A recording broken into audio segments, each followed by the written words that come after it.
Sometimes you might need a pick-me-up, a push in the right direction, some words that help put you back on track. This is the Learn, Develop, Live podcast with your motivational moment. Good morning! Welcome to your motivational moment from the Learn, Develop, Live podcast. My name is Chris Jaggs and I'm bringing you another motivator for you to try and help you push through the rest of the week. We are back with actor and entrepreneur Ryan Reynolds, who will be explaining how his decisions from a young age helped direct him to the global star that he is today. Here is Ryan. I read that you were actually supposed to be in college and you moved to LA without your parents knowing. Is that true? I was supposed to be at Kwantlen University in British Columbia, Canada, and I did go there for 45 minutes and said nope, and I left. I moved to Los Angeles to get into improv comedy. I just thought, I'm going to go do this thing, and I'm going to give it a year, and if it works, great. If it doesn't, I'll go back to school, get a degree, and go join the workforce. Did your parents find out when they saw you on TV, or did you? No, it was about 6 weeks into my trip in Los Angeles, and I called them and said, hey, I'm in Los Angeles, I'm not in school. My father hung up on me, and then my mom called me back.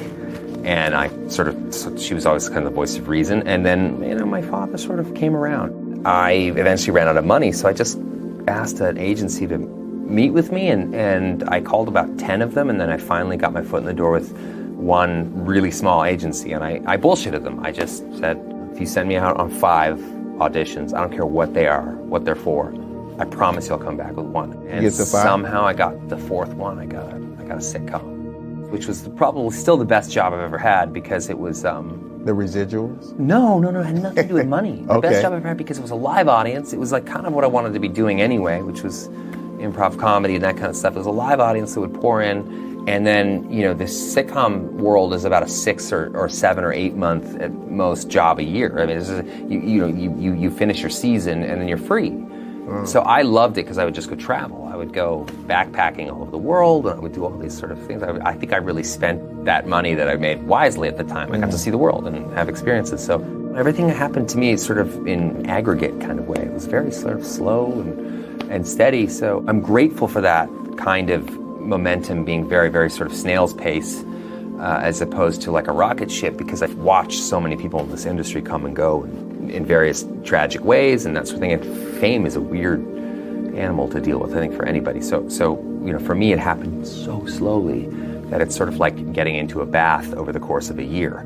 You're not going to get shocked by the water, be it cold or hot. You're going to, you're going to just immerse yourself in a way that's really, really slow. So most people aren't really offered that ability. Everything's all or nothing in Hollywood. It's either you're the biggest star they've ever seen or you're done. Yeah. I somehow found that. I got lucky and found that weird sort of middle ground where I was able to kind of just slowly build my career.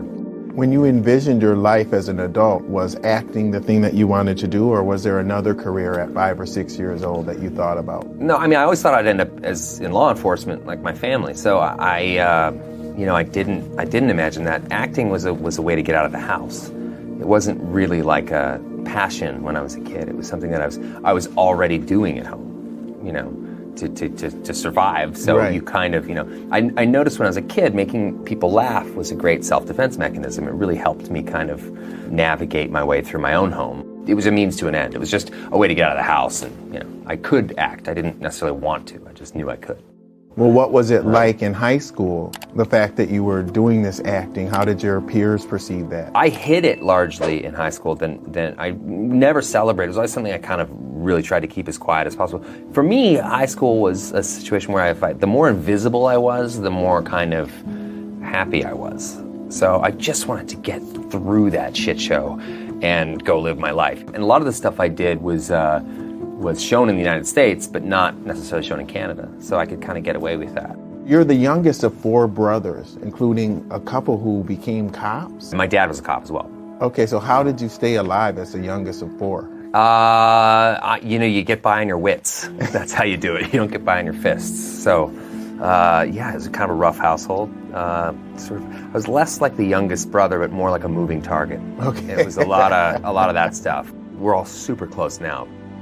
Well, how did that experience prepare you for life? You kind of become hyper perceptive. You start to really sort of think about how you're going to survive.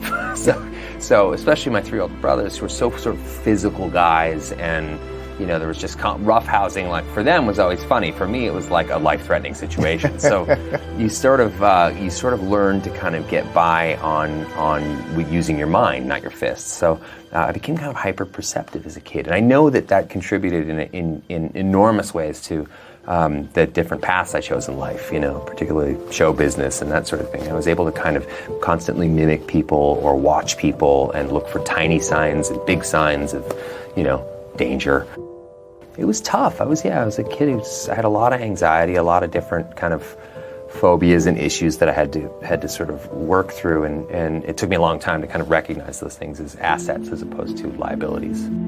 I still struggle with those same things. As challenging as they are, and they're also gifts that come with those things, and it's that same sort of situation where you become kind of incredibly perceptive in ways in which you otherwise wouldn't, You're constantly kind of sensing, both real danger and non-existent danger. So those are things that have really helped me in my work.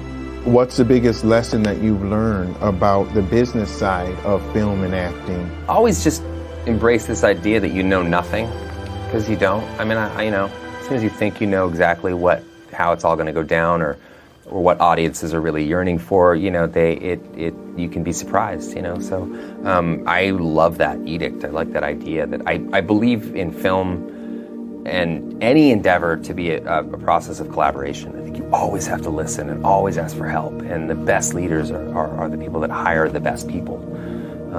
So that's, for me, that's the thing that I think that's the biggest lesson I've learned, is like, just hire the best people you can, people that you connect with, people that you love, people that, you can learn from. I get excited about stuff that's kind of,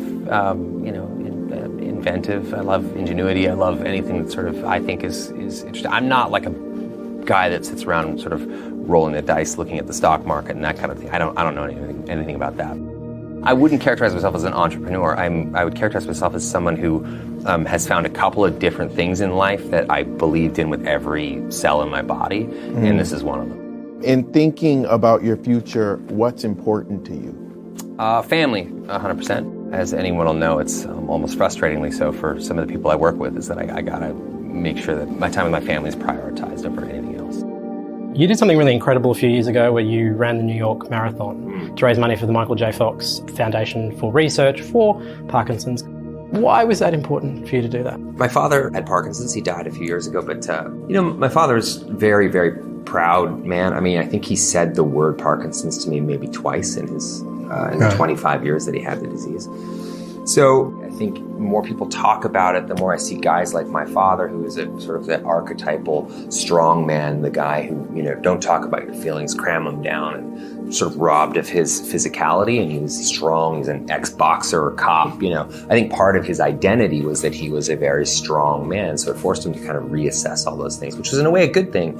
But in the end, that loss of self and not quite knowing where you stand in any given moment is pretty tough. So I wonder if some of those underlying ideas or reasons we do get sick or sicker is because we're not sort of expressing ourselves or letting things out.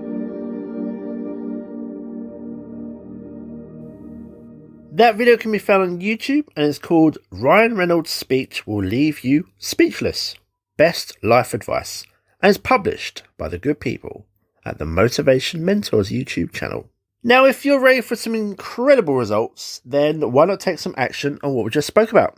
Book your free LDL power call to get your journey started. LDLcall.com. It's got the calendar waiting for you right now. Let's speak soon. Look after yourself, and I'll see you in the next one. The Learn, Develop, Live podcast. How do you like your eggs in the morning? Thanks for listening. You can find more motivational moments at learndeveloplive.com. And we'll be back to inspire you again tomorrow.